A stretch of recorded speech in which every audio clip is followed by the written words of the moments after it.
شده؟ چه خبره؟ نمیدونم، فقط خالی کنی سری. برو پایین برو.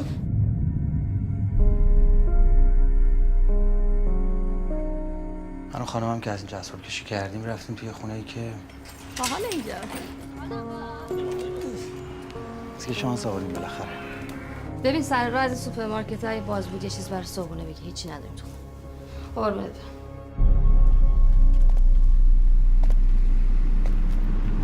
جانم چی شدی تو؟ والا ما نمیدونیم چی شد. یه مرتبه دیدیم از بالا صدای داد و جیغ اومد. رنا جون اون آپارتمان تو در همسایه و محل تابلوه بابک جون. والا یکی دو نفر نبودن رفت آمد میکردن خونه این خانم. اینو بپوش بریم کلانتری. نمیتونم، اذیت میشم واقعا. خب من چیکار کنم دیگه؟